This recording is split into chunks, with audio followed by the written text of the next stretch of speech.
South city আবাসনের প্রবীণ নাগরিকদের সুবিধার্থে বিশেষ দুয়ারে পৌরকর সংগ্রহ ক্যাম্প আয়োজন করেছেন কাউন্সিলর মৌসুমী দাস। মেয়র ফিরহাদ হাকিমের নির্দেশে শনিবার দুপুর 12টায় টাওয়ার 1-এর কমিউনিটি হলে শুরু হবে এই শিবির।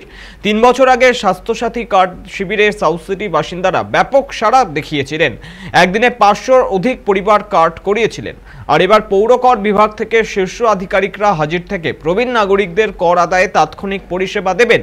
এদিনের শিবিরে উপস্থিত থাকবেন মেয়র পরিষদ দেবাশিস কুমার, কাউন্সিলর মৌসুমী দাস এবং সাউথ সিটির অন্যান্য বিশিষ্ট আবাসিকরা। প্রয়োজনে কর হিসেব নিকেশ, রসিদ প্রদান এবং পরামর্শ দিতে থাকছে একাধিক স্টাফেরা।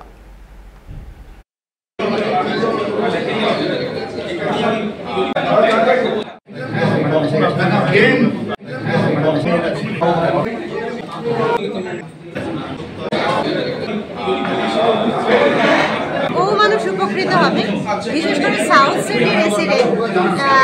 এখানে প্রায় 1670-এর উপরে ফ্ল্যাট আছে।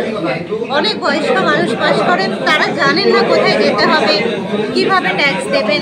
আমাকে বহুদিন ধরে বলে আসছিলেন এখানকার সেক্রেটারি দেবাশিস বাবু এবং আরও কয়েকজন যে যদি এখানে ক্যাম্প করা যায় তাহলে খুব ভালো হয়। তো আমরা সেটা নিয়ে মেয়রের কাছে গেছিলাম।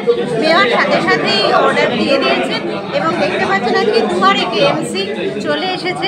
বিশেষ করে বয়স্ক মানুষরা যাদের ট্যাক্স নিয়ে অনেক ধরনের সমস্যা থাকে, এখানে সেগুলো জমা করা হচ্ছে কাগজপত্র এবং তাদের বলে দেওয়া হচ্ছে, প্রসেস বলে দেওয়া হচ্ছে, ডিডাকশন যদি কিছু থাকে সেই ব্যাপারে ব্যবস্থা দেওয়া হচ্ছে। সিনিয়র সিটিজেনরা তো খুবই উপকৃত, কারণ আমরা তো মুভমেন্ট করা আমাদের একটা প্রবলেম হয়।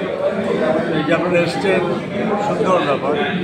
আর তারপরে আরেকটা ব্যাপার যেটা আমার ভালো লাগলো, যেটা হচ্ছে অন্য কোনো ব্যাপারে যে কোয়ারি আছে সেটাও আপনি ডাইরেক্টলি কথা বলতে পারেন।